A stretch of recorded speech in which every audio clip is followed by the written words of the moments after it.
Hello, friends. Happy Tuesday. It is wonderful to be back on a Tuesday with you. Welcome to today's Live Level Up conversation. Let's get started. Welcome to Level Up with Winnie Sun.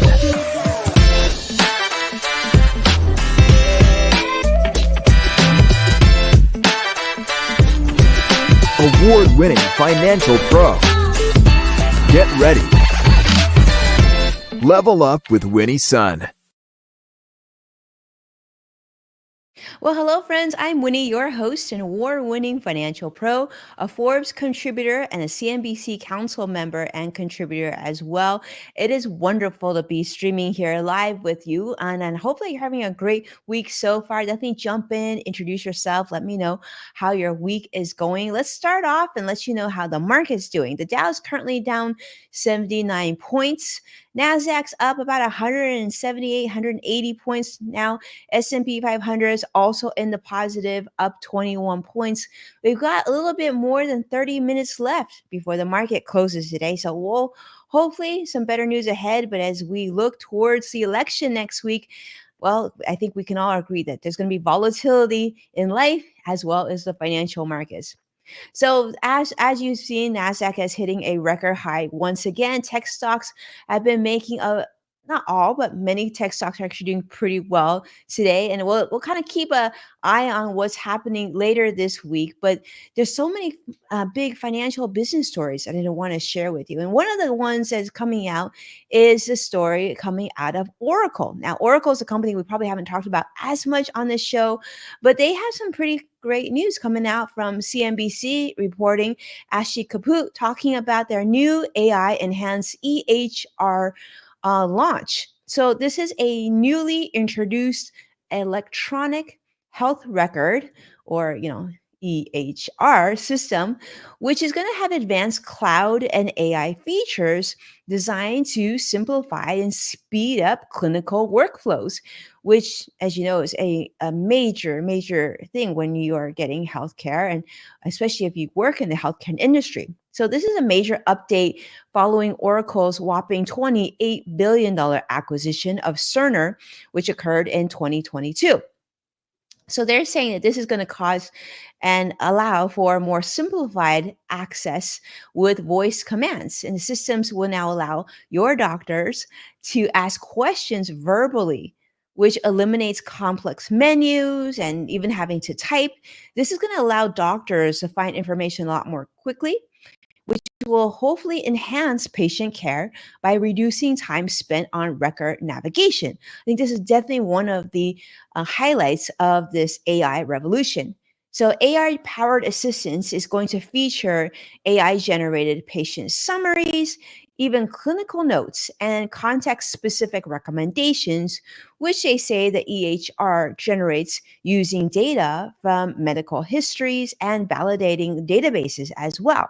So Oracle's brand new EHR is now planning to capture market share from leading competitors, including Epic Systems, which currently holds the largest acute care market share. So Oracle development is hoping to replace Cerner's existing system with this new infrastructure. So I think this is something that we can all be excited about, is the development and involvement of AI in the area of healthcare and allowing our doctors to be more, I guess, more efficient, as well as probably having more information available to give them more options when it comes to patient care. I think in every respect, this can be seen as a positive. Now, if you've had family members or even yourself have had to go into the hospital and to get medical care, you've probably experienced a lot of waiting, and we got to see, we got to do more tests and see.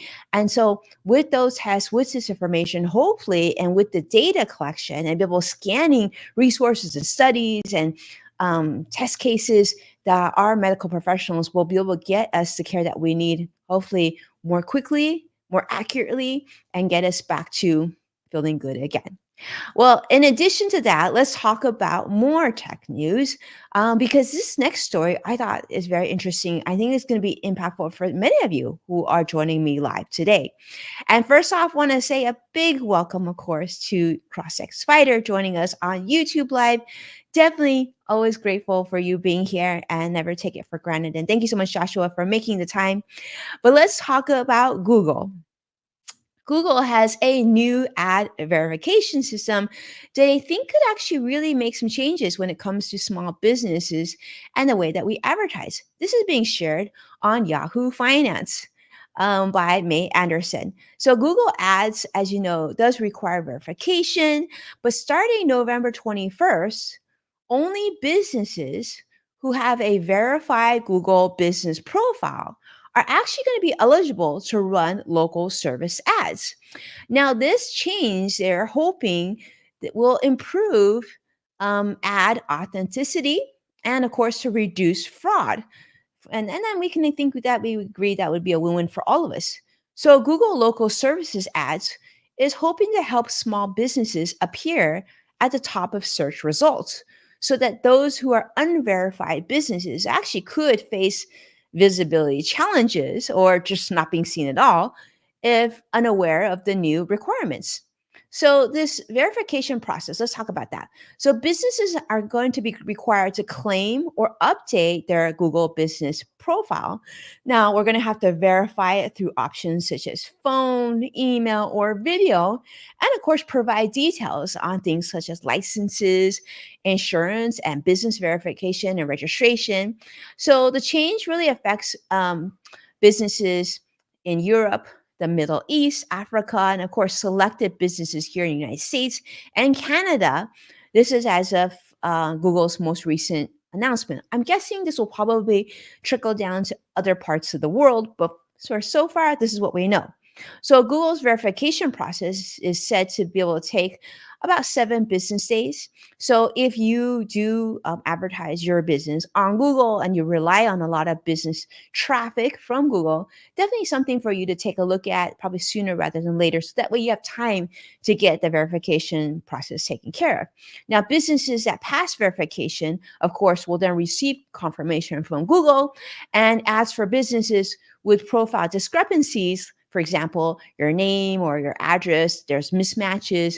Well, that could actually pause your verification process. So you definitely want to do that. So take some time, look through this. If that's something that's important to you, it's certainly very important to many of my businesses. So that's something that we're going to be looking at. Do make sure that this is on your radar.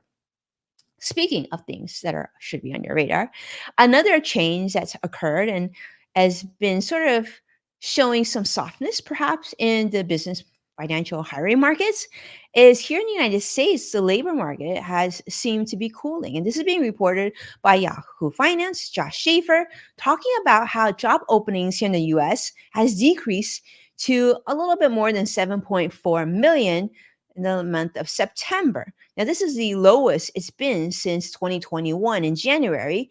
This is down from 7.86 million just a month ago, which is signaling that, well, there might be a slowdown in demand for new hires at companies across the US. The decline actually showed more significant than Bloomberg economists had first anticipated.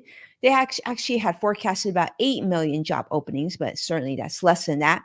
So, despite fewer job openings, though, hires have increased to 5.55 million in September from the previous month. Now, this also shows that there's been a weakness in worker confidence.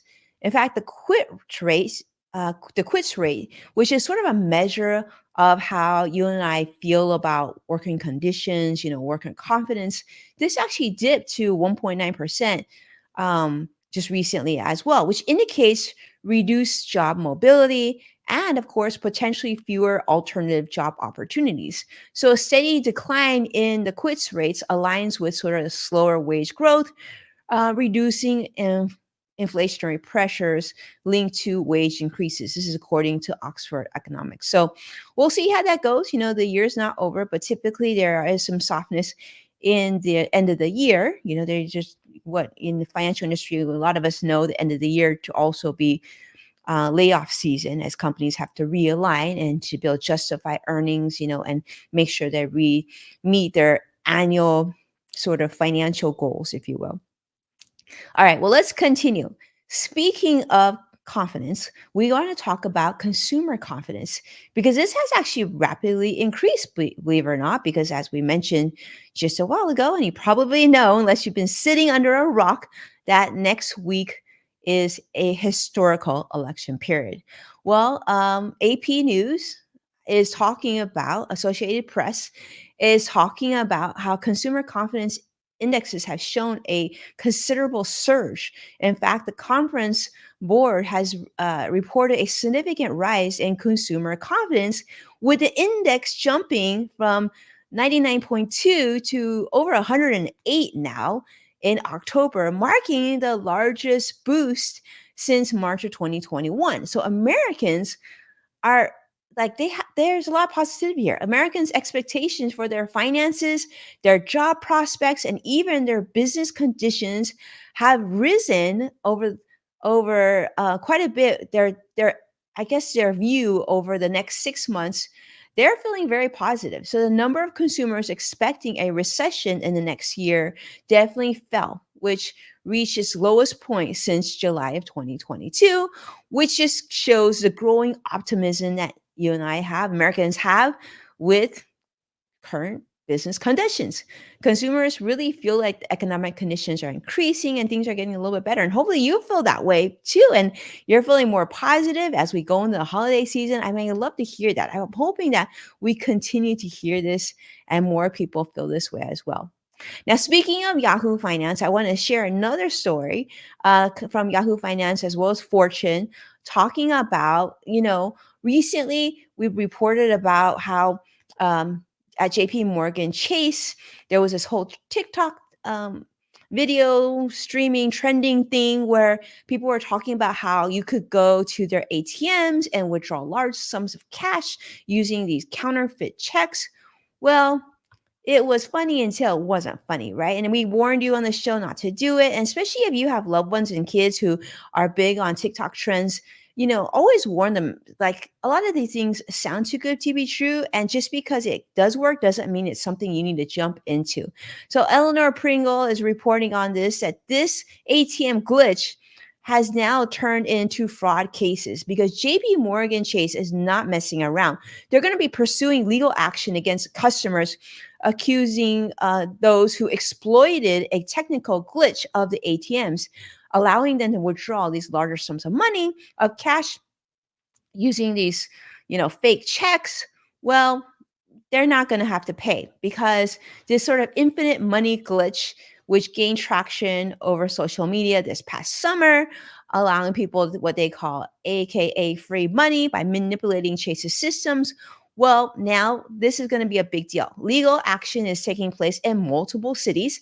JP Morgan has filed 4 lawsuits in cities, including here in Southern California and Los Angeles, Houston, Miami. So total these cases involve more than $661,000, with the largest individual case totaling nearing $291,000 withdrawal, counterfeit check of $335,000. Yeah, the bank is demanding the full return of course, these fraudulently obtained funds, plus overdraft fees, interest, and in some cases, punitive damages to cover losses. I'm guessing they're going to add in things like legal fees as well. So similar instances have occurred at other banks, such as Bank of Ireland in 2023. But nonetheless, this is showing very clearly that yes, maybe it could work. Maybe temporarily you could get away with it, but it doesn't mean things are going to end. And Chase isn't messing around. Even though you could say, well, I'm a Chase customer. Why would they do that to me? Well, this is causing a lot of distrust, and of course it has issues for people and their businesses, and it's just not it's just not good all the way around. So if you thought you did this, or if you did this, best of luck to you, but don't do it again. And it looks like you could be in deep trouble if you're doing that as well. And I see Brian Schuman joining us on LinkedIn Live. Thank you so much, Brian, for joining us. Always a treat to see you here. And those of you who don't already follow Brian on LinkedIn, you probably should because it seems like most of the planet does. Thank you so much, Brian, for being here. And it's great to see you as well as Joshua. And really appreciate your support.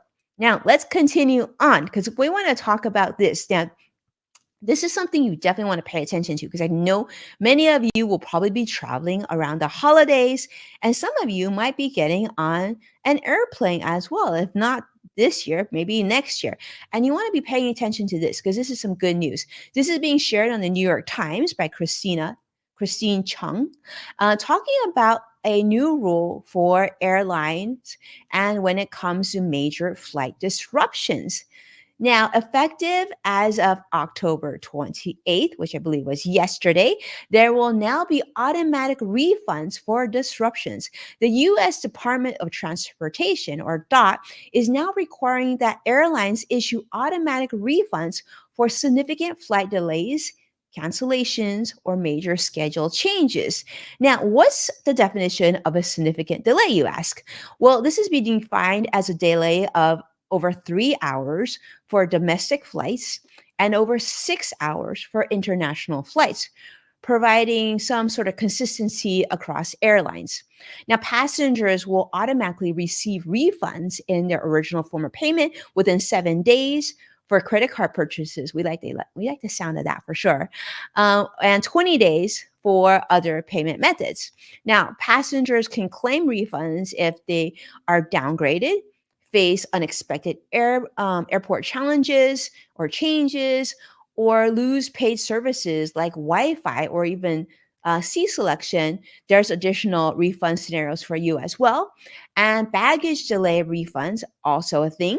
Airlines must refund check bag fees if luggage is delayed over 12 hours here domestically or 15 hours internationally. So that's not that long. So that's good. So I think this is going to be a good sign because if you're traveling, you want to feel comfortable and know that your luggage is going to arrive with you, especially since many of us don't just travel for leisure. Many times it's for business. Many times it's, could be for an event or for a tournament, sports. These are things that are really important. We want to make sure our luggage comes with us. So passengers now might still need to file a claim, but now there's going to be ways that you're going to be getting refunds, so that will be really, really clear. So lots of things to pay attention to. If you're flying, or someone that is flying, pay attention to these rules. The Department of Transportation has been making lots of strides, and hopefully that'll just make your travel experience even more positive. All right, speaking of things that hopefully are a lot more positive, this is one of the things that I'm going to categorize as things like I didn't know this was a thing, and I'm so glad it is, and I'm surprised that it took this long to become a thing. But I think we can all agree, for those of you who go to eat out, that this is probably going into the right direction of the things that make sense. And why wasn't this the case always? Well, McDonald's, they finally had a ruling that is now going to be working in their benefit. And hopefully, this will benefit more restaurants and more consumers. This is being shared on The Verge by Emma Roth, talking about the U.S. Copyright Office has now granted an exception, allowing franchise owners to repair McDonald's ice cream machines independently, which is a significant win for the right to repair advocates. I didn't know that was a thing. Right to repair advocates. Well, for those of you, if you're a right to repair advocate, congratulations to you. This exception now is a big deal because it lets franchise owners of McDonald's bypass digital locks that were originally imposed by Taylor, which is the machine manufacturer, to now take a look and fix malfunctions that have plagued these machines for years. So if you've ever gone to McDonald's and you're really excited about getting ice cream and you couldn't because the machine was down, now this might be light at the end of the tunnel for you. Light at the end of the ice cream tunnel for you. Yeah. The exemption is part of a DMCA review, which is held every 3 years to sort of prevent copyright law from restricting essential maintenance and repairs on commercial food equipment. And I think all of us would agree that ice cream machine usage is definitely an essential maintenance in the commercial food equipment area, right? Yes. Of course, right? We gotta have some fun. But yeah, so that is happening. And so next time you go to McDonald's, I guess there isn't much of an excuse for the machine being down. You should be able to access your ice cream. And hopefully that's the case with other common sense machines at restaurants and other businesses as well. Speaking of things that are fun and interesting, I wanted to share this story that hit the news. Just talking about, I think we talked about just, a couple days ago about lottery winnings, and I was sharing that. I just feel like I shouldn't be buying the lotto because I never win. And maybe you feel that way as well. But here's a kind of feel good story about a gentleman in North Carolina. This is shared by CBS News, Money Watch. Well, Jerry Hicks, a North Carolina carpenter, really had a very lucky day. Well, he found a $20 bill outside of a convenience store, which he then took and bought a lottery ticket, which translated into a $1 million whopping win. Yep.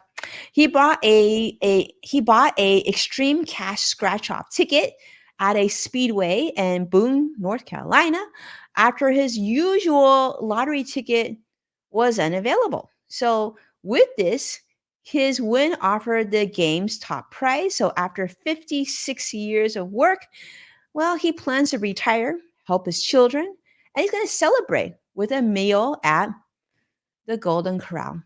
I feel like Jerry, you could probably go to a better meal than the one at Golden Corral, but I mean, it must be really good. So congratulations. I hope this was good. He chose to take a lump sum payout of $600,000, bringing his take home amount to about 429,000 after taxes. I know that's a lot in taxes, but yes. So congratulations, and talk about being lucky. Some people are just lucky. And speaking of things that are lucky, let's continue on because if you didn't know already, well, this week is Halloween.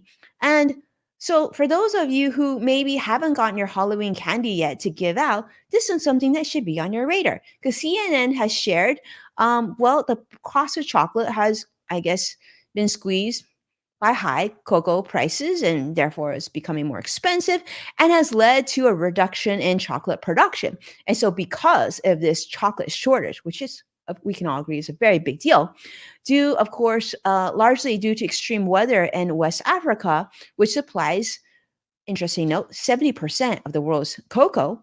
Well, candy companies are addressing the shortage by offering now non-chocolate items, reducing chocolate sizes, and adding alternative flavors or fillings to typical chocolate products. So I guess if you're going to go pick up Hershey chocolates or M&Ms, you might notice that things cost a little bit more. Well, weather patterns such as El Nino now are causing droughts and spreading different types of fungal diseases, which have reduced cocoa yields by over 14% this season. So, if you're going out to buy chocolate, you might notice it's going to cost a little bit more. I guess you could say that chocolate is becoming a little bit more rare because of all these different things. But nonetheless, hopefully, you still have an amazing Halloween this week, and you're able to give out the treats that you had on your radar. I know. Right? Saying, yeah. I was thinking that same thing. I guess, my kids just came back from a Halloween event recently, and quite a few chocolate items were on their prize that they won. So I guess I should consider that quite lucky. Yeah. All right. So let's continue. Last story is, of course, I want to share with you what's it right after Halloween? Yeah, Thanksgiving. And Target is rolling out a $20 Thanksgiving meal. That's right. CBS News, Kate Gibson is sharing this that you can actually get a Thanksgiving meal for four, not just one person, four people, priced at just $20, which is $5 less than last year.